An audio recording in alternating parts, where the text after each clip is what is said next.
What's up, Guru? My man. Here You we good? are. All right. Playlist retreat. Always. I never missed a year. 5 years straight, never missed a year. That's right. 5-year anniversary. Yeah, absolutely.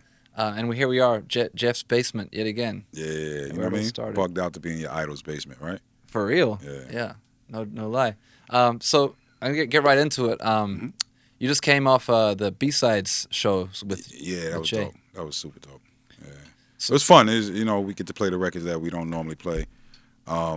Reopening up Webster Hall, being such a small venue, we don't always get to touch the crowd that intimately. You know what I mean? Because you're always in like huge arenas. It was dope, man. It was fun. Webster Hall's like a pretty small venue, like 1,000 or 2,000. Like 1,000, I think they, snuck in like 1,100, but yeah, small, like 1,000 people. Cool. And that was you and Just? Me, just 1,500. Jay, and then we've struck this balance between a lot of the guys from 1,500. Rance, kind of being the leader of that. Omar always being our musical director for Jay. But just really good guys, man. Not only guys that I've toured with and, did the thing on the tour buses, getting to know everybody. They just had really good breakout year last year, LMA, rest in peace, a lot of the Nipsey stuff, and just everywhere. 1,500 is really doing their thing. And are there a permanent touring band for Jay, or? We switch up people all the time, you know what I mean? But for the most part, since we've made the last switch, it's primarily been a lot of people supplied by 1,500, yeah. Cool. And for this show, this was focused specifically on B-sides and so forth. Songs we don't normally play or, in the show. It's hard. Okay, you have this huge catalog and you have hits. So it's kind of like seeing Frankie Beverly and Maze and not hearing Before I Let Go. Yeah, right. You know what I mean? You got to hear certain, you know what I mean? Hard Knock Life has to be in the show. Certain things have to be in the show. But B-sides allows us to play whatever it is that, people love their favorite songs but are never in the big show. Were there any standouts from the show that you can think of? I mean, for me personally, obviously Nas and Cameron. So, Cam coming out doing Welcome to New York City, Jimmy being there, Nas coming out. I think the guest appearances were huge for me this year. Yeah. Yeah, no doubt. Yeah. And so you're tour DJ for Jay. Yeah. I tour for Jay and then I do it for Alicia Keys as well. How long you been working with that, doing the tour stuff? For Jay since 2010, I believe. Yeah, 2010 was when he kind of asked me to come on. For Alicia, it's been since about 2015, I want to say, 2014. Yeah. Okay. Yeah. And I guess where I would really like to get to is also hearing a bit more about you as a DJ. Mm-hmm. I think I primarily know your work as an engineer. Yeah, so I grew up right now we're sitting in Bear, Delaware. I grew up about 20 minutes up the road in Wilmington, Delaware. So I started at a time when you had to know how to do everything, meaning build the equipment. I was too young to go out and purchase equipment, so I learned how to build speakers and build crossovers and build all those things. I had a crew out of Wilmington, Delaware. That was my introduction. DJing was my introduction to almost everything music. So it was the same thing like you see in other cities. My father, his best friend was the head of Park and Recreation. So what Park and Recreation would do was give us the generators, and we would do nighttime parties because they had these midnight basketball games. So the midnight basketball games was basically to keep everybody in the same space. So it's easier for the cops to patrol, violence goes down. If you make the game at 12 o'clock, everybody from the neighborhood, everybody's there. And then after the games, they would have, parties. So that was my first introduction to trying to do a party, trying to move a crowd. I'm literally 12, 13 years old, feeling a lot of, I don't know, I guess you say pride from being behind the rope and understanding what that was. And then understanding the control you could have over people with certain records. But that's how I came up my whole junior high school, doing the same thing. Somebody comes up to you in the cafeteria yo, I want you to do my birthday party. Doing those, all during high school, I would do the surrounding colleges. So I would do University of Delaware, Delaware State, Cheney, Lincoln, DJing those parties. Because again, at the time, it wasn't just it is how nice you are, how much you can blend, because in this area specifically, there was no cutting off of records. You couldn't just cut the record off and slam into the next record. You had to blend, because we come up listening to Philly DJs like Jeff, like Cash Money, like Miz, like, just all the people in Philly. All throughout high school, I would do the college joints. When I got to Howard University, I came there too, like, as somebody that was interested in music. So first day I go to the student radio station and I'm like, yo, I'm here. Like, let me get a show. You know what I'm saying? I got a show on a student radio station. And then I started figuring out my attack of how am I going to get gigs in D.C. So at the time, it was like Iron was on the radio, DJ CeeLo was on the radio, and I guess because my father's from D.C. and I'm like, one of them people that, like, I was in Northwest, but my family and all my childhood friends are in Southeast. It was like a D.C. connection. So I connected with me. Needless to say, like, a lot of the DJs embraced me. And without that embrace, I don't think I would have got as far as I got, DJing wise. But you got from, I say probably like 92 to 97 was my main DC DJing time. And that was like me doing the Ritz, me doing Quigley's, me doing just every club you could think of, doing the circuit. You know what I'm saying? Yes, the Friday, Saturday, and Sunday joints is going to be ran, but I was also doing, an hour at the reggae spot, on Wednesday. So it would be reversed. It'd be like, how they used to have like the hip hop night, but then they bring in a reggae DJ to do like an hour. I would be the hip hop DJ and the reggae night on, at like either like Kilimanjaro's or, it was so many places that I would do that during the weekday. And that was my come up, you know what I mean? Just and paying for things while I was in school was DJing at Howard. DJing parties, doing the same thing at the same time producing. My crew was Tracy Lee. So okay. RNF, Tracy Lee, that was our whole crew. Us going through the same thing of making beats, trying to get on, giving demos to Puff, giving demos to Derek, giving demos to, anybody that we knew that was in the industry. But just, I had a little edge because I was constantly DJing and making money off of it. So I would always know everybody. So I did parties for the Kappas, for the Alphas, for the Q. It was just like I was all over the place, even in spots that people didn't know. And then eventually my crew, we started throwing parties. So we would, basically the parties for us was to pay for studio time. Oh, okay. So I would take, nothing off the party or a small amount, but that whole thing was like a conglomerate to be able to facilitate whatever we needed. If we needed to buy tape, if we need, later on it was ADATs, later on it was, whatever. But whatever material we needed came from us throwing parties, and it got our name out there. And we were also the crew that would bring outside DJs to Howard at the time. So we will book a Kid Capri, we will book a Ron G, we will book, SNS, we will book, a lot of the New York DJs and bring them down to DC. So you mentioned Philly DJs being an influence on you. Super huge influence. Since we're in Jeff's house, I kind of wanted to know, like, how does Jeff influenced you and as far as a DJ? Well, when I was a kid, it comes from actually going to the parties. Right. So what people got to remember is that, like, yeah, Jeff would do radio and he would do regular parties, but he would also do like a show where it was like them at Wilmington High School with Cash Money and Marvelous, or with Tough Crew, or with and like shout out to DJ Too Tough from Tough Crew. Like, all of those DJs was like people that I could actually see, because there was no television coverage of them. There was no internet. You would just hear tapes of these people, or you would go to the party and watch them. Or very rarely you might run into them if I'm from Wilmington and I go to the South Street to go buy records. You might run into somebody. But Jeff was a huge influence in terms of he would always scratch but never lose the beat of the party. And that was the biggest thing for me. Like, you heard DJ scratch, but then it becomes yo, stop what you're doing with this dancing you're doing with this girl and look at me perform.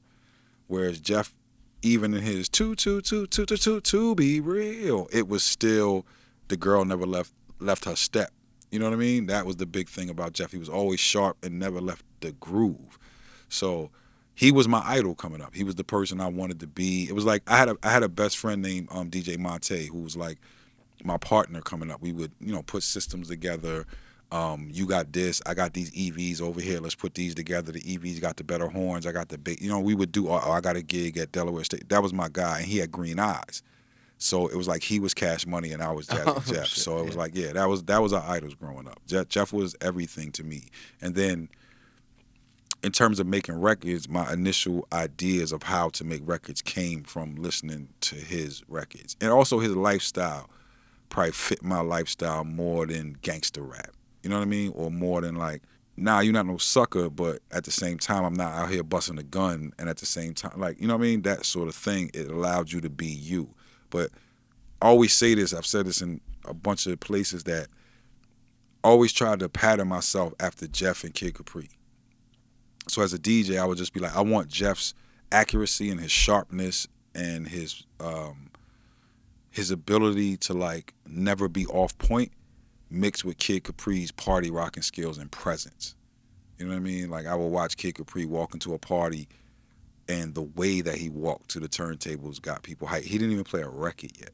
You know what I mean? And he would just walk to the turntables, and you would see him adjusting his headphones, and his face is like, the opening DJ still like doing his like, oh, I'm about to get off, and just his presence would just bring the, you know what I mean? Like, Oh yeah. I was like, oh, okay, I want to mix those two things together. That was me as a DJ. And then all of my, should I say, my training as to the way records should sound came from me DJing, and there was no precedent to that. So that's the importance of it. The doing parties on somebody's mother's washer and dryer, and you know, like forgetting headphones because you had to bring, you know, you worried about, did I bring the speakers, the amps, the cables, the lights, the microphone, and you'd be like, oh man, I forgot my headphones. And it's just like you got to learn how to feel like that first drum beat of the record and be like, yeah, okay, I know this record, I know what this is, and boom, kind of feel it. And it was weird, but it was just like training ground. Yeah,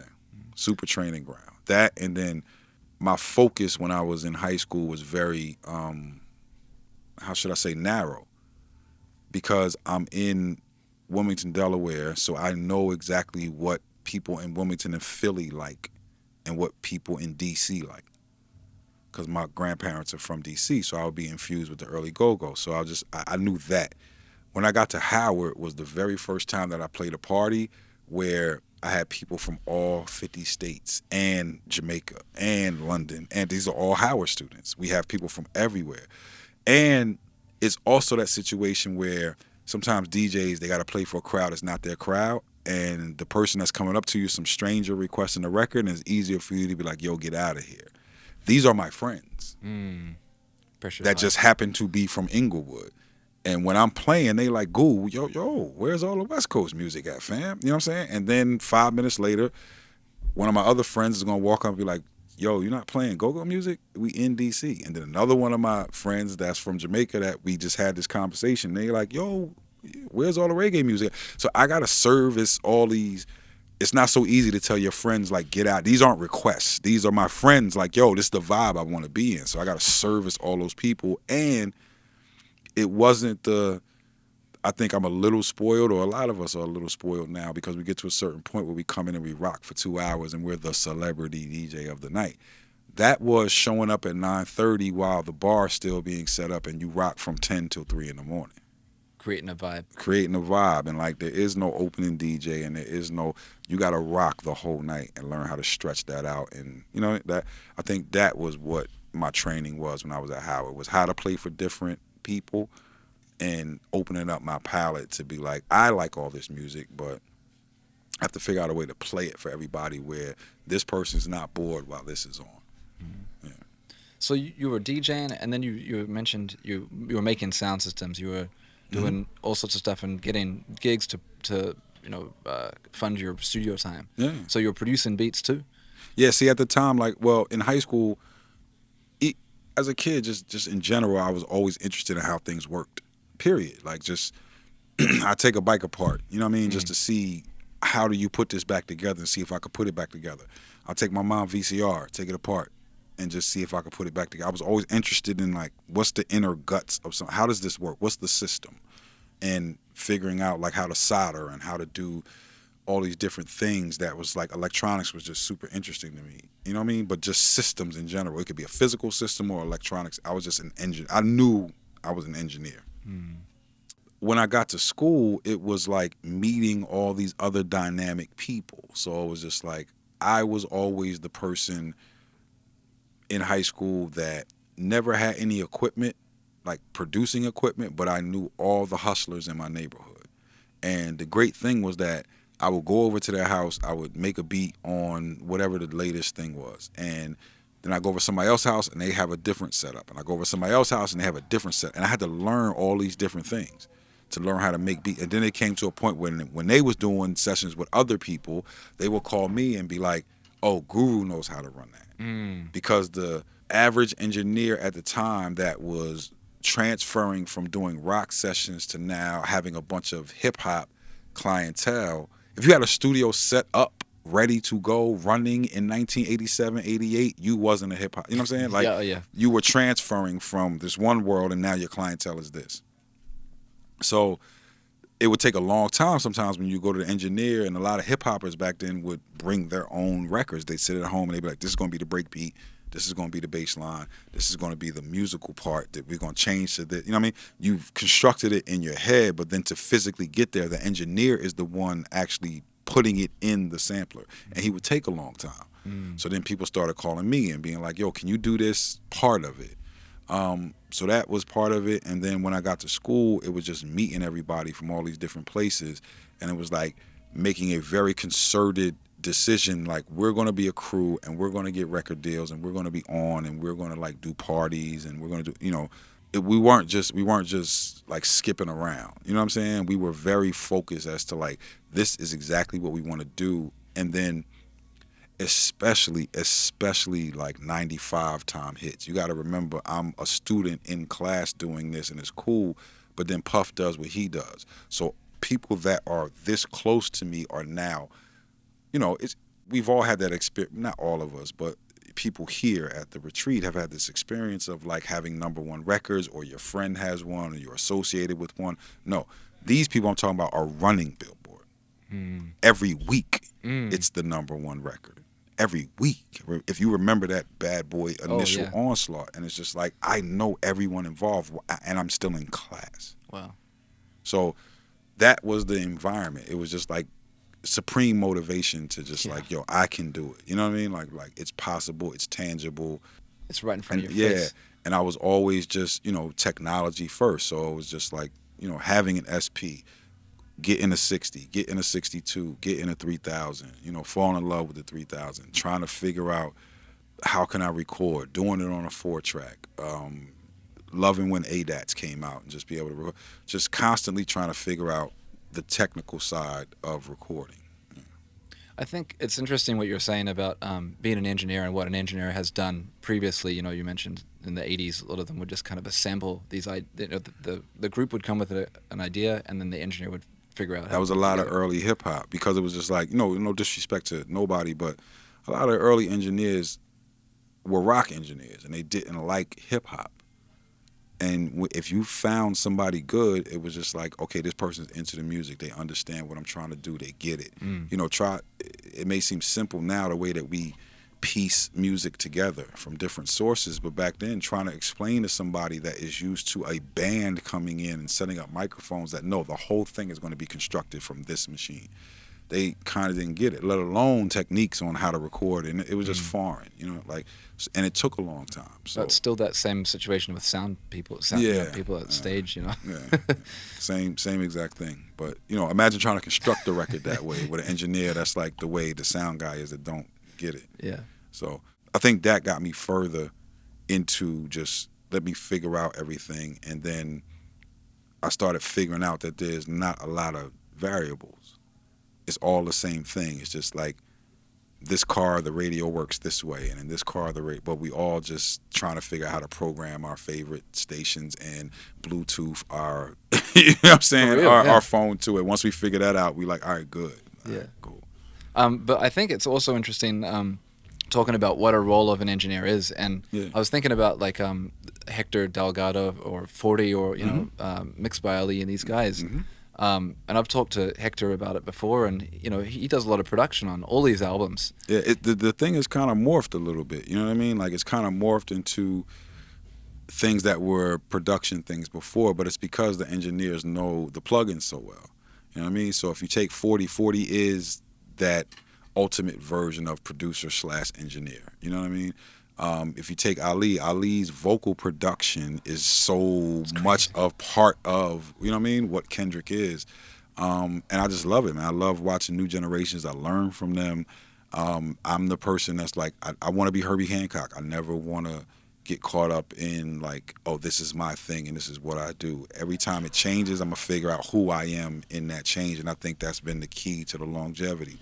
I'm saying Herbie Hancock from the standpoint that he's always up on new technology. Oh yeah. No matter what, and I've seen that for years. So I never want to fall behind the technology. I never want 2 years to go by where I'm not up on every song. I search it out, you know, and I'm just like, what's the new thing? What are people doing? How can I talk to companies and sort of tell them where I think they should go? You know what I mean? Not that my opinions matter so much more, but it's just like I'm in it. I've seen it from so many different angles, and it's a beautiful, beautiful, beautiful time to be alive. You know, for us that have gone through recording an album on tape and everything that came with that to now being able to do that same thing in my laptop is incredible. For those of us that went through the promoter giving you a restriction on how many crates of records that you could bring to the gig, because that, you know, affects the cost. It almost costs more sometimes to fly your records to the gig than it did to buy your ticket. Where it's just like, I got to be really selective about these 4 crates that I'm about to bring, you know what I mean, onto this thing. So it's just a beautiful time, man. I love technology. I love what it's done for us. And I'm that person that's like, when people complain and say, well, this doesn't sound like this or this doesn't do this, I'm thinking of how to fix it, or how can I get it to a point where everybody's happy. That's when there's a problem, the engineer perks up like, this is the time for my job. I solve problems. Right. Yeah. Herbie Hancock, is that one of your favorite keyboard players? It's hard, man. It's hard for me to pick favorites and to say certain favorites. I like Herbie Hancock. I love Herbie Hancock, you know, for certain reasons, you know, outside of the fact of who he is, technology-wise. It's just where he's gone in his career. But there are certain things about all keyboard players, especially jazz players, that strike me, you know what I mean? And the stories behind them, besides just how good they are. Sometimes in art, the story outweighs the talent.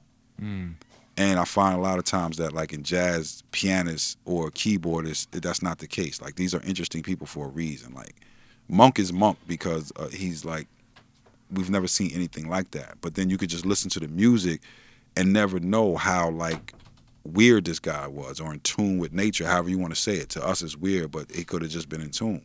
You know what I mean? Or techniques, where certain people that are taught to play with their fingers, you know, so bent. That's the first thing the old piano teacher is going to teach you, is bend your fingers. And Monk plays like this and slaps the keys. And it's just like, okay, well, that's him. You know, breaking the rules sort of thing, using the thing in a way that it wasn't designed to be used. And then, of course, the music, you know, like writing and chords and things of that nature is just super interesting to me. Things I can't do are like really, really interesting to me. Yeah. That what you just said there, breaking the rules, is something that I think is really, like, you've kind of touched on it in a little way already. Like when you're talking about the evolving nature of hip hop and being an engineer, and you know, things that were traditionally rock or whatever, and then all of a sudden the rules changed. Yeah. And I wonder as an engineer, you know, I feel like engineering is one of those things that is constantly evolving, always changing. And well, we had to change. We had to change to let people know our focus and what, like, we were trying to get after, number one, because those people didn't understand even like the focus of where we're going to. Like, yes, the drums are supposed to be that loud, and yes, it's supposed to be, like, you know what I mean, like that sort of thing. But then in and of itself, in the music, it has changed over the years, and the tools have gotten better. You know what I mean? That's the real thing for me, is that as the tools keep evolving, we can just keep getting better and better and better and better. But it takes the evolving happens so much faster now because everything is sped up because of the times that we're in. It's just like DJing. It's just like, you know, I went for a certain time where I was like trying to emulate scratches, you know, DST, like on a Herbie Hancock record. And then I went for a time trying to emulate Jam Master Jay. And then I went for a time I'm still to this day, you know, I'm trying to emulate, you know, Jazzy Jeff and Kid Capri, you know what I mean? Those things. But then I really noticed it when it was like my music making career in the studio started taking off and became a main focus, and I wasn't on the turntables every day and I wasn't on the scene as much. And then it gets to a point where like, oh, I'm gonna just go watch this battle, and it's just like I'm watching Craze, and I'm like early Craze, and I'm just like, yo, what the fuck? How did it get to this? You know what I mean? Like that initial thing of seeing him was like that one thing that kicked me back into, because at that point, up until that point, it was like, yeah, I can transform, I can scratch, I can go back to back, I'm carrying a party, you know, my selection is cool. But then it was just like, yo, what? You know what I mean? Oh, yeah. And it was like no disrespect, but like other people had tried to advance certain things, but to me, it was like he put it all together to where I got the language of scratching, I got the beat juggling, I got the like, this isn't an obvious, this was this section that I practiced, and now I'm taking this record off and putting another one on to start this other section that I practiced. No, the stringing together of that section and this, it was all one. The battles wasn't like that before. It was obvious where it was like, this was me with these two records, and I went ba ba ba ba ba ba ba ba ba ba ba ba. I take this one off, this one's still playing, I throw this one on, and then I get into another. But the stringing together of like the whole thing is a performance now. And I was just like, yo, I gotta go home and practice. They're like, really? You know what I mean? Like, and then it kept progressing and kept progressing and kept progressing. And I hadn't realized that things that we were doing from an auditory standpoint, that we were cavemen because we didn't have language. And I didn't understand until I started seeing people explain to me, no, we've created the alphabet now. We now call this a baby scratch. We now call this a flare. We now call this other. And it was like all these things down the line of like people naming things that we naturally did. Just, we never had names. It was just, yo, you heard what Jeff did? Yo, we got to do it like blah, blah, blah. Did you get the tape? Yep. Okay, cool. He went, blah, blah, yeah. And you would just, there was no name to it. So the reason I'm saying cavemen is like, we didn't have a language. We just like grunted at each other like, yo, the food's over there. Like, you know what I mean? Yeah. Like no language. So once, you know, the brothers on the West Coast put a language to it. That's true. And it was just like, now we're having a conversation about that, and it is associated with a movement. This is one click with this movement. Okay, this is two clicks with this. So now we can have a conversation. This is why we create an alphabet as human beings. Right. So that's the power of that. You know what I'm saying? I'm trying to convey that. I was in the studio making records and having prominence doing that at the time that this was being established. And I missed it, and I was like, it almost felt like I had to like catch up. Because I'm like, oh shit. I was there when we was grunting at each other, and now people are like having full conversations.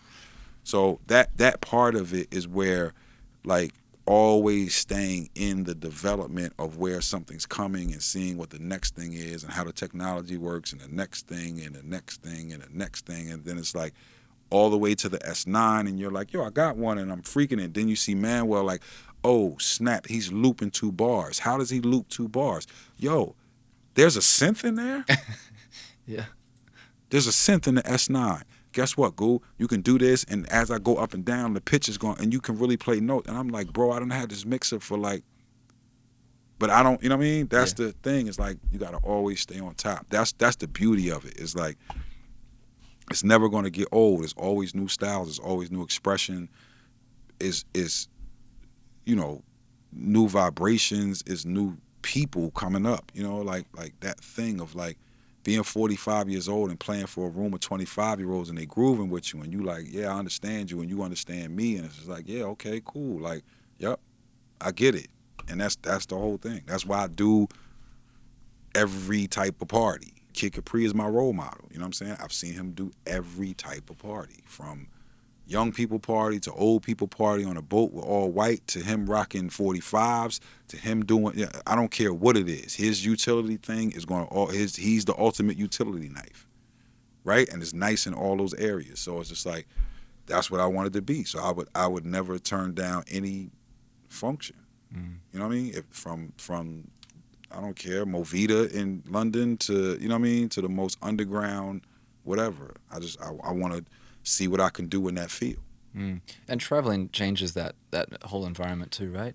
Yeah, and that was the good thing for me, bro. That was the great thing for me. Again, you go through this process and people are like, not people, but just you yourself. You have this idea of what success is and what my goal is. And my goal, for a very long time was like, I'm going to be the best engineer in the world and I'm going to put out these hit records. And I was lucky enough to like do that with Jay-Z, you know what I mean? And the whole Rockefeller camp. And we got to talk about that. Yeah, I've been doing that. I was doing that for in the same room, just cranking out hit after hit after hit for a good 10 years.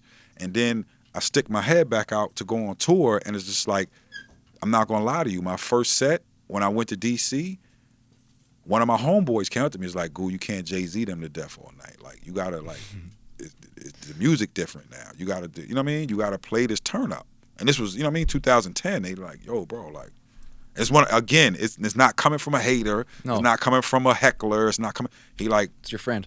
It's one of my young boys, you know what I mean? And I'm just like, he's like, "Yo, Goo, you got," and that was the greatest lesson for me. And that's when I started, like, let me study what's going on in the music. Let me figure out this 70 and 74 BPMs. Oh, I can start mixing this stuff that's like, you know what I mean, 140 with that and this and that. And okay, and now there's technology to where you can take the joint that's like 74 and move it up to a 94. And I didn't, I'm fresh out. And I'm like, oh, okay, everything has changed. Oh, guess what? The biggest change is we don't play second verses anymore. Yeah. Right? This is this is now into first verse, chorus, next song.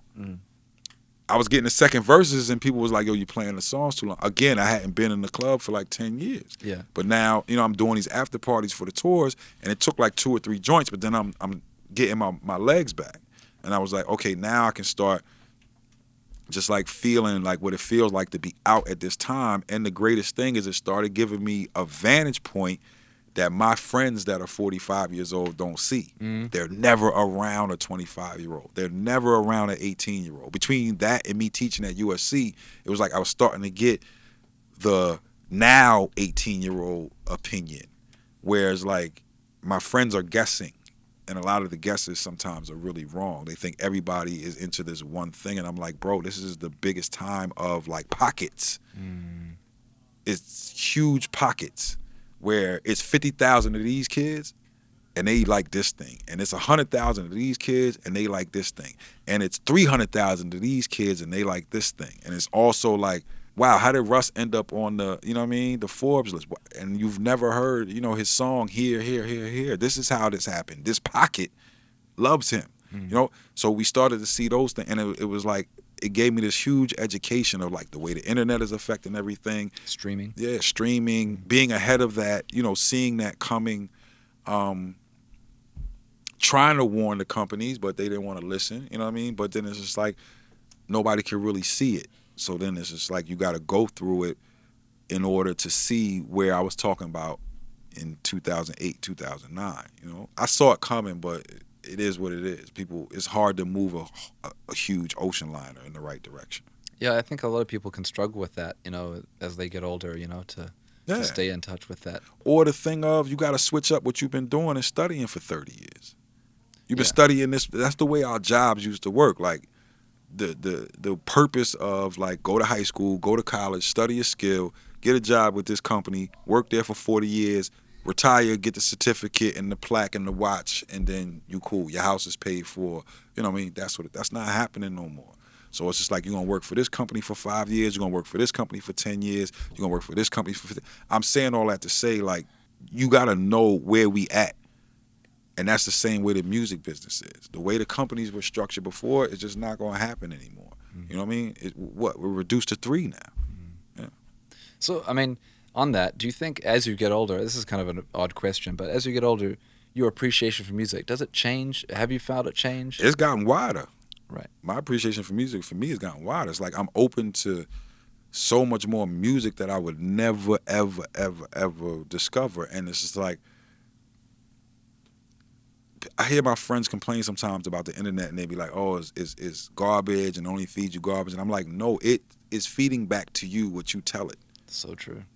So if I go on this one like really unique documentary about some rare artist and whatever, you know what I mean? It's going to suggest to me some really unique documentaries about some other rare artists, you know what I mean? In that same vein.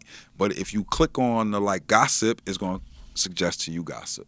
So all the apps that I have, you know, radio was one of my greatest ones. KCRW is one of my favorite radio stations. The fact that I can listen to that now on the East Coast because of the app, right? So I'm eclectic in the morning, you know what I'm saying? You used to have to be in LA to be able to rock with that. Like, all those things change, you know? Like, so it's what you feed yourself. So I don't feed myself nonsense, and it's so, people are so lucky that, like, they literally can hum a tune into their phone and discover the record.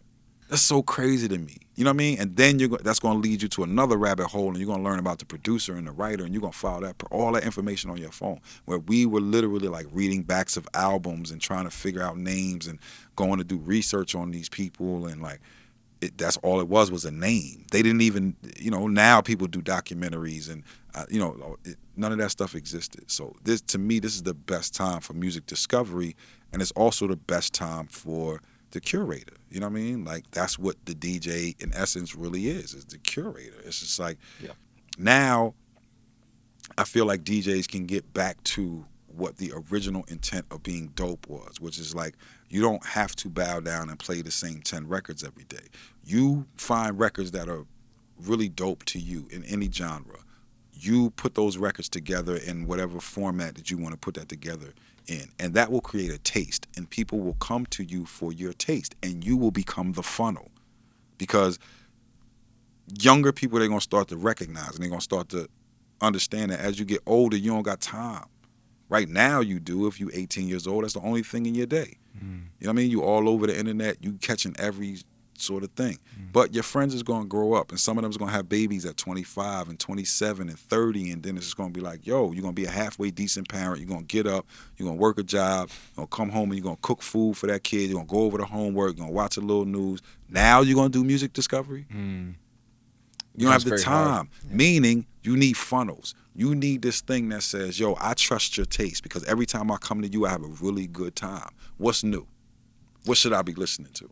I feel so strongly about that, man. I think that is the essence of what a DJ is, 100%. That is the very definition of what your responsibility is as a DJ. Right, and it takes away that thing of people saying like, oh, well, everybody's doing it now, so it's so easy and da da da. It's really about taste. You know what I mean? It's really about your taste and what you do. There's different styles and different forms. So yes, if you want to go all the way to that point of like, do you speak the language? Then yeah, you got to train in order to speak the language. There was a point yesterday where we was doing this round robin. You know what I mean? Everybody was doing this round robin. And then there was a certain point where it was like, it was a joke, but it was like real. It was like, yo, advanced skating only now. So you know, if you can't skate backwards, if you can't, you at the skating ring, you know what I'm saying? You know what you can do. You might be cool with the ladies. You might got a certain thing that's your thing. But when they say advanced skate, that means everybody about to start turning around and doing all that. If you can't do it, don't get on the... Yeah, get off. Don't even be the toy that does that.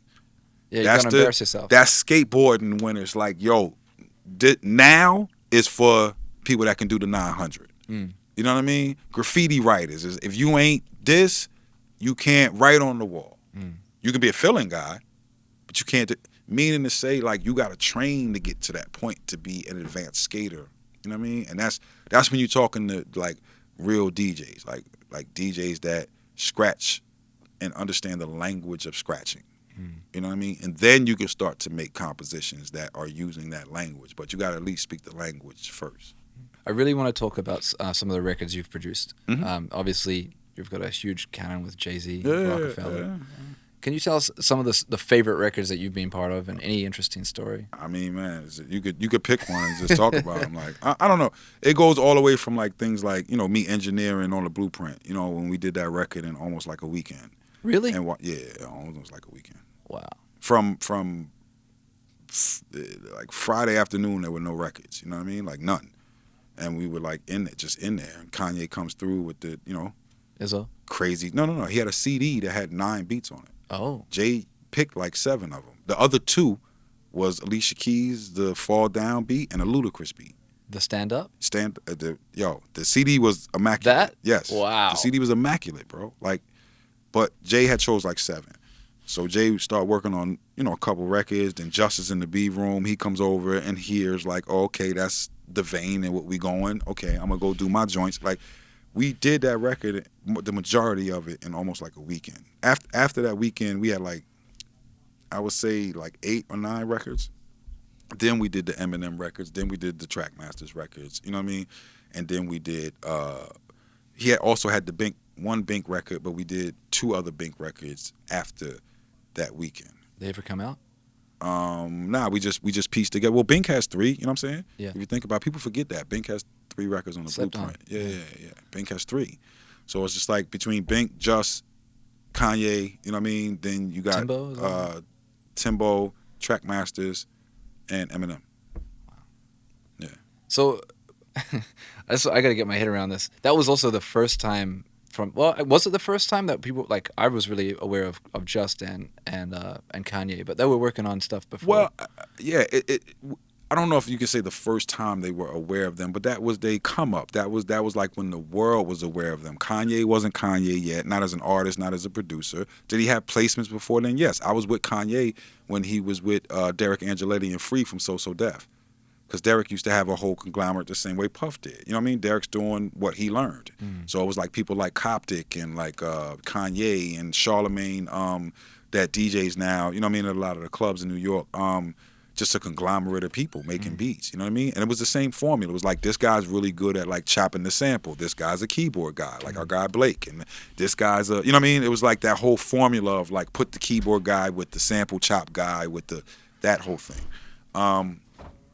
But it's, again, it's like a really monumental album, so it boosted Just and Kanye into like really superstar status. It was a conscious decision to, at the time, every single producer was biting Swiss.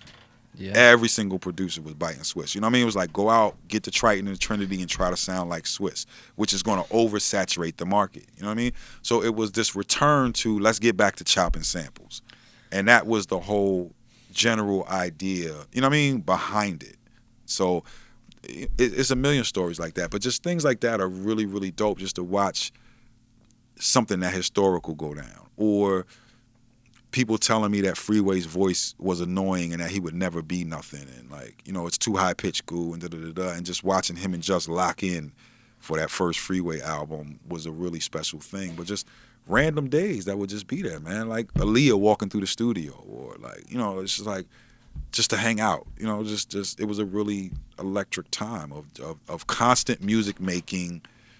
I would say hip hop, Just, myself was sort of like the key every day at Baseline people.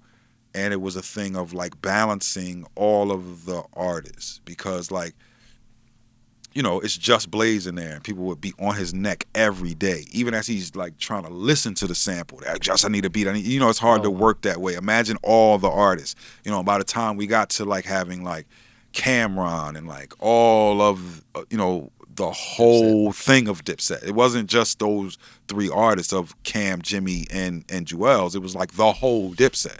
So you got to remember all those K Slade nights of all those records that they're dropping on K Slade are records we're doing in the studio. So everybody from every camp, from Bleak's camp with Get Low, from State Property, from Beans, Freeway, Young Guns, you know what I mean? Like that whole thing, to Cam, everybody's always on the producers like, I need a beat. So it was managing that sort of chaos. And then you knew, every September, October, Jay was going to get started, because we would put out a Jay album in November. So it was just like, constant rotation of piggybacking off of other albums. And you were engineering like the bulk of this stuff, right? Yeah, absolutely. We wouldn't leave. Like, we would just be there. Most of the time when I left, it was to take a shower and to come back. And it would just be like my assistant, God bless the dead, Kamel, was living on Church Avenue in Brooklyn. So I would either run back to Church Avenue, take a shower with him, or after a certain time, we got really cool with the area in New York City. Like, you keep going to the same corner store, that's your man. You keep going to this spot, that's your... I knew that 26 between 6th and 7th is my area, right? So the reality of the situation is there was a hooker hotel on the next block. right? Just one of them hotels that you could pay by the hour. Okay. Right? Yeah. So then you would go get cool with the guy and you pay him $20 and you could get the joint for an hour, go take a shower, come back out. You didn't have to pay for a whole day. And literally it got to the point where like dude was taking the money and putting it in his pocket and just give you a key, not even check the room. You know what I mean? Like he knew you. So that would be my MO, and just go take a shower, come back. Wow. Yeah, Beans would just record in, spurts. He'd come up from Philly, it'd be 2 o'clock in the morning, Goo, you there? Yep. Come up, stay there for 5 days. Do a bunch of records, go home, live life, experience something else, come up, it'd be in the record, like. I feel like being an engineer is quite kind of a selfless role in a lot of ways. You're giving so much of your time, to really enhance another person's career. It is, but your thing is you're putting your imprint on the record, but you're supposed to stay out of the way. You're supposed to be unknown. You're supposed to be. I never asked nobody to put my name on a record. I never asked nobody to sing. Beans did that because we just got cool. You know what I'm saying? That was my man. Like we grew up in the same sort of like thing. Like you know what I mean? Like around the same area. He's from Philly. I'm from Wilmington. We can relate to a lot of things. Bleak was doing that because that's my man. Like he's the first person to give me a shot in the Rockefeller camp. Oh really? Yeah. Oh yeah. I got on through Bleak. Ah. Oh yeah. Because Bleak and Jay had a close relationship. Yeah, and just me and Bleak just gelled. That's just like I don't know how you explain that. We just really really good friends, and we still are to this day. Like that was the whole point of my shine is going to come through how big these artists are, and did I do the right thing for them at the right time? You know what I mean? Or like you're not really supposed to be. Michael Jordan's trainer gets the shine because Michael Jordan's Michael Jordan. So then he becomes the guy who trained Michael Jordan. You know what I mean? Like, you know what I mean? Yeah. If Michael Jordan doesn't go and perform, whoever you are as a trainer, your name doesn't matter. You only supposed to really notice the engineer if he messes up. Yeah. In a live show, when's the last time he was like, yo, the engineer really did his thing? You know what I mean? Yeah, for real. Yeah, you know what I mean? It's only when like the show sounds horrible that you're like, yo, who is engineering this? This sounds crazy. Yeah. Like that's our job, like that's what it is. You make stars. Yeah. The other day we had the pleasure and honor of having Kenny Gamble here. Man, amazing. Yeah, and you stood up and you asked a really amazing Bro, question. have you ever seen me shake? No, man. I'm You're the most non-nervous I was shaking asking this man a question. It was crazy, man. It was a real moment. And what you asked him was really, really, it really stuck with me. And it's also because I've been here and witnessed you talk at this many times. And you asked, you kind of just gave him props, really. You were like, you're a really important person to me. You gave me a lot of guidance and inspiration. I was really moved by that. Can you just talk about that a bit? I'd really love to hear your perspective. Yeah, it's like meeting your heroes, man. But like Gamble and Huff is a different breed. It's a different breed. Sound of Philadelphia, just TSOP. You know what I mean? Like that whole thing, Philadelphia International. Like when you really get into the history of who those two men are, the hits that they've written, the attitude that they have about life. Because sometimes you can meet your heroes and they're just complete, jerks. Or you have examples like the Mizell brothers, who are just like, yo, we come in, we write these really incredible records, we out. Got our money, live the rest of my life California, I'm great. You know what I mean? I don't have to deal with the nonsense of the music industry. So Gamble and Huff, like they level of what they did and the artists that they broke, and getting to a point where their social activism is not just words, they're actually putting it in. And that's why I made it a point in that when I was saying to him about the buying of property. You know what I mean? Because a lot of people in the audience may not know their history or may go back and do a Wikipedia search and say, oh, well, they had these records. No, these men started fixing their community. And that thing of the aesthetic, the zeitgeist of what you do with music. I was a child and I understood the time period that in my time period, in the late 80s and the early 90s, it became to out-gangster someone. I'm harder than you. I'm a gangster. You know what I mean? Gangster rap came. I'm harder than you. I'll shoot you. I'll kill you. It became in that early like 70s and late 70s. It was to out-cool someone. I'm cool. What? Flea?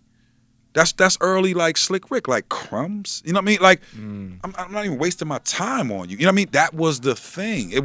That's why you get people in the 70s with that attitude. Hey man, we can handle this like some gangsters. You know what I mean? We can handle this like some gentlemen. We can get us some gangster shit. You know what I mean? And you talking to them like that cool thing was set by them. So much self-respect. There's so much like of the epitome of what it's supposed to be. And this is one of the realest points that I try to make to people. That was the last time where you saw young black men expressing love to women that was not weak. They have song after song after song after song about how they loved it, but it's not from this like weak you don't look at them as some weak man. You know what I'm saying? You look at them like strong men that's we don't have that no more. Ain't no more love songs to women. So then in essence it becomes this like, I'm not even talking about surface level of like bitch hoe. That's surface level. I'm talking about real man-woman relationships. They was going into the nooks and crannies of the like what that meant, or like as a kid you hear the lyrics and you may not really understand it until you get to be like 20 something and you had that experience and you're like, oh, You got your heart broke. Okay. You had some real pain. This is what they was talking about, right? That sort of thing. But that's what I meant by that. Besides the fact, now if we want to talk music, it's hard for you to match that career. It's hard for you to understand, like, they did it from the muscle with their guys from Philadelphia. Then the world started sending the Michael Jacksons and all that to them. But Luther Vandross is their guy. Right. I didn't know that. They put him on? It's everybody from Philly, bro. Everybody from Philly. Everybody from Philly went through them. It's not a person of importance at that time that they didn't touch. Like, you know, like you could go on and on and on and on and on. What's your favorite sound of Philadelphia? Love Is the Message. Love Is MFSB. Yeah, man. That's a hip hop, like, Love Is the Message is Love Is the Message. It's funny because that record crosses genres, generations. You don't understand. That's one of the greatest ever. Like, but you could keep going. You know what I mean? Like, Money. You know what I'm saying? Is one of the big ones. Yeah. But Love Is the Message is my favorite. Yeah. The reason why I wanted to bring that up is that going back to the earlier playlist retreats, you got up and you talked a lot about kind of investing in your neighborhood and being in your neighborhood. Yeah. Would you better talk about that? Yeah. I mean, for me, it's just the same thing. It's giving back. It's just the same thing of I don't know, not trying to obtain things and trying to achieve things. I pretty much have all the things that I want, you know what I mean? But I want to make an effect on the world and make an effect on the neighborhood, or I think you said specifically you wanted to seeing people that, like, the difference between them reaching their dream and not is a $500 setup. But that may seem simple to me, but it's like, yo, if this guy's doing whatever he could do and he's feeding his kid and he's working the job and he's doing this, the 500, you know what I mean? What week is he gonna pull that out, the extra 500 out to get the microphone and the converter? You know what I mean? He's not some little kid, or he's not some, you know what I mean? Like, those sort of things are things that I want to do. Buying property and setting up spaces to have incubator places for people to code and, like, you know, realize that, yeah, you can write your own programs and you can write, you know, changes to these programs, and that can be your job. And it doesn't have to be just video games. It could be anything. It could be audio. It could be for a major Fortune 500 company. It could be whatever.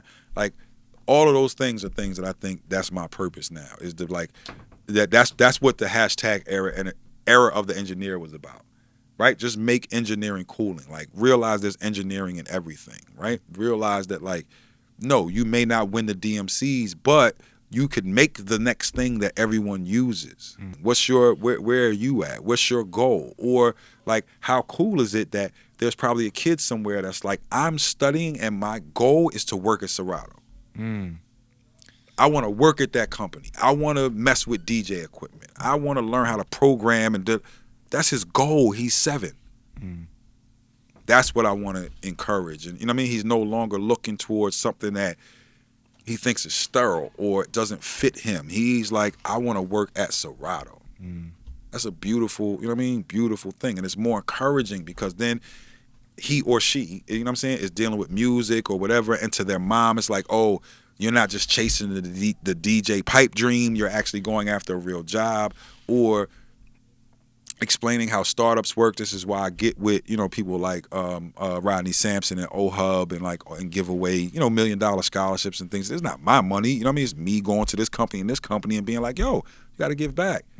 And we'll set up this thing to like have people coding. You get to, you know what I mean, have hands-on the next crop of kids that are coming out and coding and doing this, and these are the superstars. And now I know them. And now I know, you know, Danelle and like all those people that are like creating all the software for the programs that we're going to be playing high school, you know, games on. And when the first kid becomes that kid to win a scholarship to go to college for playing, you know, a video game, like those things are coming. So I'm always having my mind on those sort of things. Or like, you know, it was a huge thing for me, and I'm watching not only from a DJ side but also from a tech side, that the day of the Super Bowl, we had a DJ playing Fortnite and he got 10 million views, bro. Really? 10 million views in the game. Wow. Marshmello played the day of the Super Bowl. Look it up. Okay, I got to check that out. It was a test. He played inside of Fortnite. Wow. You understand what I'm saying? Whoever thought that our audience would be inside of a video? 10 million, bro. 10 million people watched it on the day of the Super Bowl. That's crazy. Did you ever think your audience would be in a video game? You don't think of it. How many avenues do it's hard to think outside of the that. kids see this? Yeah. To them, to my son, it's natural. Yeah. I got to see all of those movements so that now when I'm in all these different worlds and I'm suggesting things, I already know and can see where certain things are going. That's my value. That's what I've been here long enough to know where it was. I'm not closed-minded to like cut off where it's going, and I'm listening to where other people wanted to go besides just where I wanted to go. My son may wanted to go somewhere different than where I wanted to go. So that's the whole thing. It's just like combining all of those things. I think that's what my focus or my love or like where I perk up and get excited and be like, oh, something doesn't exist that does that. How do we make that? Who are the people I got to get in a room to figure this out? Because it doesn't exist. And guess what? If you figure this out, huge payoff. Yeah. So on that, you know, you gave us a talk yesterday, and we all checked that out, and I got some really good gems from you. You talked about certain plugins that you've been using. Yeah, absolutely. And I think it would be really great if we could take an opportunity for you to kind of maybe give like a couple pieces of advice to somebody who's maybe making beats or tracking vocals. What are the guru tips? I guess my main thing would be gain staging. Learn gain staging. At the very outset, just learn what gain staging means. You know, as an overall, people are recording too loud, and it's stressing out the plugins. That's, you know, I can't give a 5-hour seminar in 2 seconds, but it's just like, yeah, look up gain staging and just Google gain staging, you know, and figure that out and know that your plugins are designed to work at an optimum level, and you should be hitting that level when you hit those plugins. And if you're louder than that level, then you're not you're so far away from what the manual is talking about or what anybody else is talking about why they love that piece of gear. You know what I mean? Like, it's just learn gain staging. 1, 2, if you're recording at home and it's advantageous for you to invest in a really good preamp. Number one thing you should spend your money on is a really, really good. If you can save up a couple dollars, buy the preamp first. Mic preamp. Whether or not you're recording vocals, you're recording your trumpet, whether or not if you're coming from that outside world, the preamp is the dominant thing, even more than the microphone. Am I saying go out and buy a crappy mic? No, but I'm saying I understand people have budgets and they have limitations and they are saving up for a month to get this one piece and they're going to save up for 2 months to get the next piece. The first piece is the quality preamp. Yeah. Because that's everything. The preamp determines the quality so much more than the microphone. You know, I can give you a $500 microphone, you know what I mean, that is like, it's good, but if you pair that with a really quality high level preamp, you'll get a much better result than if you switch it around and buy the high quality microphone first with a crappy preamp. The high quality microphone ain't gonna be able to do nothing with the garbage preamp. It's the preamp is the most important thing, and those things are becoming more affordable, and in certain formats. You know, you can like that's why I like 500 series things, API 500 series. You buy the empty rack, you know, and then like I said, save up your money, do your paper routes, and do your I'm using the old school, but like do whatever it is that you do to get money. And once you get to that one point, I got $500 extra. You bought this preamp, and you stick it in your 800. And you're like, it's gonna take me 2 months to get another one, and you stick it in there, and you just building. You're investing in yourself, and that's the biggest thing. And then just be careful when you're online. People will make this blanket statement and say, "Oh, well, there's a lot of crap information online." Yeah, but there's a lot of good information online too. But a lot of it has to do with perspective of what type of music are you trying to make. So you may look at someone who's well respected in one genre, and the techniques that they're telling you have nothing to do or can't apply to what you do. So it's learning concept over application. What does that thing do? Versus like, teach me how to work this. Because that one thing is going to get a new version, or it's going to change, or there's different versions of that. But if I teach you what a compressor is and what it does, then you'll understand all the different forms of that. You know, and then we'll get into certain words where you're just like, oh, well, what is an opto compressor? Okay, well, what is I don't know, solid state, or what is we'll go through all these different versions. Then I'll be able to answer those questions more. But I guess that's my main thing is like invest in yourself, buy a quality preamp, and do not hit the red. Yeah. And you were just talking about teaching. You're teaching. Well, I was teaching at USC. That's over now. I do have my scholarship with SAE, which I'm very proud of. Okay. Where can people check that out? It's in South Africa, so I have that connected with South Africa. But it's also stuff that I do with SAE. You know what I mean? Like, but I've done Skillshare classes, which I want to do some more of those, and just getting the basic information out. But then it's hard for me sometimes because it's like I am an actual touring DJ. I'm a working DJ, and then I actually do mix a lot of records, and I've been doing that, just steadily forever. And when I'm not on the road, then my mix schedule just becomes huge, and it's hard for me to like find time to do it. Or, I do things like I was literally doing one here at the playlist, and what was an hour and a half felt like 5 minutes to me, and I wasn't even like halfway through one page of notes. You know what I mean? And I could do it for like 4 hours. So I need to sit down and just do a concerted effort. Again, it's those things you kick yourself about, like, yo, you got to sit down and do this. I just got to sit down and do it. What else are you working on? I know you got a record label with Ninth Wonder. Yep, Jamala's like just one of my just loves, man. You know what I mean? To watch Ninth become who he is, to watch it get to this level, to really see Rhapsody just get to this level of like the world loves her. She's, going through all these stages of just like putting out a million mixtapes and ending up on Kendrick's album and then putting out her album and getting Grammy nominated, and it's just like all these levels. And then this album, it's great for me to see the rollout of this album. It's one of those rare times. You know how people always complain and be like, oh, I hate my record label, or I hate da-da-da. It's like one of those rare times where you can't complain. Everything we asked the label to do, they're doing at a level that we haven't asked them to. The thing looks good. They're putting her in places that I never thought she would be. We luck up and get like D'Angelo and GZA on the first single, and then Mary J. Blige wants to stop by the video shoot, and it's just like, yo, all right, the stars are just aligning for you. You know what I mean? We premiered the video in Times Square. It's just like it's me and Ninth. You know what I mean? Not to say Jamala's a huge conglomerate. You know what I mean? Not to say everybody else does work, but I'm saying it's not this huge, like, corporate thing. You know what I mean? It's just like us grinding, and to see it work this way, and it's just like get those little emails from people at the company like, yo, y'all really doing your thing. It's a great thing. I'm super, super happy for her. So I mean, of course, I mixed that. I just worked on Jadena's album, which cool. I think is like his just breakout album. 85 to Africa is going to be really, really big for him. I think he has the ability to exist in the pop world, but also be grounded in authenticity. So, Kid lives in Atlanta, from Nigeria.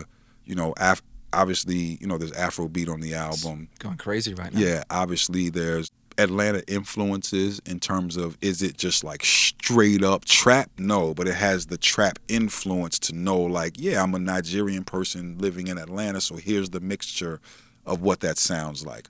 All the way to him just experimenting and trying new things. Like, he really has a psych rock record on this album. Where Really? where my approach was like, I gotta stop listening to everything and listening to like all this psych rock for 2 days so I can get into psych rock mix mode. It's a really great project. And then, again, I'm proud of what Meek's Championships did last year, and where he's going and his level. We're gonna be putting out some new stuff with like a video that he's doing about justice reform and his whole struggle, his whole story. That's all worked out now, right? It's all kind of come together. What I love about Meek is just the realness of it. Like, what's the kid, Trizzy Tracks or whatever, just put up I'm sorry if I said the kid's name wrong. He's new, and he was just, that story that you love to hear from us as DJs and producers or whatever, of what the internet is supposed to do. So like, the kids, he's on his beat machine in the car and just going at it, and then people are like, that's a Meek Mill beat, you know what I mean, like that sort of thing, and it got, tagging Meek. So then Meek was like, yo, invite the kid to the studio, and it ended up being one of the records that we're using for this like little pack that we're putting together to promote this movie that he's doing. So for me, I'm like, that's how it's supposed to go. This kid didn't, 1 week he has like 30,000 followers, the next week he's got like 500,000 followers. You know what I mean? He just sold a beat to Meek Mill just based off of like the actual work. So, those things excite me still, and just dealing with younger generation artists, and just, I do a million things other than that. I'm still, mixing a bunch of different people, but those are like the major projects that I'm still involved with. Okay, so I kind of wrap this up pretty soon, but I really want to know, what's your favorite record you've ever worked on? De La Soul's The Grind Date, period. Oh, that's right, you did that. Hands down. That's favorite record. It's like working. Don't get me wrong. I've done, so many Jay-Z records. Jay is my brother. You know what I mean? He's like the perfect older brother boss, whatever it is. But I grew up idolizing, wanting to be like De La Soul. So to actually be involved in making a De La Soul album, to be in the studio with Paz every day, and he's like, "Goo, I need a snare like this, and I need this, and I need that," and it's just like, perfect, I got you. Da-da-da. And for me, that was the greatest mixing experience I've ever had, and I've been around a lot of people, but De La Soul is my favorite group of all time. Wow. Yeah. That's pretty cool though here too. Yeah. Well, two-thirds. Absolutely. Yeah. Yeah. Rock Cocaine Flow, that's the... It was great, man. It was great. I'm like sort of like the hip-hop Forrest Gump to a certain degree. You know what I mean? So I knew Constipated Monkeys really through Lord Sear and through Big Ben the Klingon, who is the hype man for MF Doom. Wow. So me and Ben went to school together, and Ben would be, like my roommate was like one of the best freestyle MCs on campus. So Ben would bring people from New York, and like 9 o'clock in the morning be knocking on our door like, yo, battle MIDI. Like it was one of those things. But I knew Ben for a long time, and I knew Sear for a long time. And that's really where my introduction to MF Doom came. So then when Pops was like, yo, what you think we gonna put? I was like, yeah, like we at Baseline, my guy Andy, that was an assistant, we used to have this running joke which we called front desk music, which meant the authentic, like hip hop. Anything that played at the front desk was like underground, authentic hip hop. And at the time that Doom re-emerged, you got to remember, I know him from KMD, and that was over. You know what I'm saying? Your brother passed away, God bless the dead, and it was like, okay, rap career done. You know what I mean? Like, and then to see like his run of reinvention, and it was really, I forget what's the one where he samples the Sade joint on the first joint. Operation Doomsday. Yeah. Basically, Andy was playing Operation Doomsday in the front, and I was just like, yo, this is really hot. Like, what is this? And he was just like, MF Doom, and I'm like, what is a MF? You know what I mean? Like, and it's really like this close to my friends. Yeah. You know what I mean? But because it's like a whole different persona, I didn't know. And then it was just like me falling in love with that again. And then he was like, yo, that's Zev Love. Because I'm like, I know the voice. So he's like, it's Zev Love. I'm like, oh, okay, I get it now. All right, cool. All right. So, that whole thing of having him on there, that one was special because the way Jake did the beat, it was just like the speeding up and slowing down made Pos and Dave do speeding up and slowing down, and MF Doom do that. And then me with effects, they got to now speed up and slow down and Oh, do man. pitching and you know what I mean. But all that set off the producer because he's doing the you know what I mean, and then they're gonna rhyme in that pattern. And then I'm like, well, the effects can't just be some delay. It gotta pitch and do you know what I mean, like so. And don't do it for the praise or to raise the bar. Yeah, this raise anyways, so amazing are the three L.I. brothers from the other way of thinking. Hey, your ladies winking, I think you need to control that, or I have to hold that. The elements are airborne, I smell the success. Yo, let's cookie cut this shit and get the gingerbread, man. Sacrifice mics and push drugs to these rappers. Puff ponies till I turn blue in the lips. Sipping broads like 7-Up. So refreshing. I finger pop these verses like first dates. The birth date September 21 1968. Too old to ride, too bad. It was fun, man. I got that was a Rock Cocaine Flows on there. It's the only time I ever mixed a Dilla record. Oh, really? Dilla's on there. That's right. It's the only time I ever it's like a lot of just like, yo, I'm working with De La Soul. Like, Well, Guru, thank you so much. thank y'all, man. It's great to have you and one of our role models places. Also, you being a role model and I appreciate talking it. about role models. So, Yeah. yeah, thank you very much. Thank and, you. Yeah. All right. Cheers, man. My man.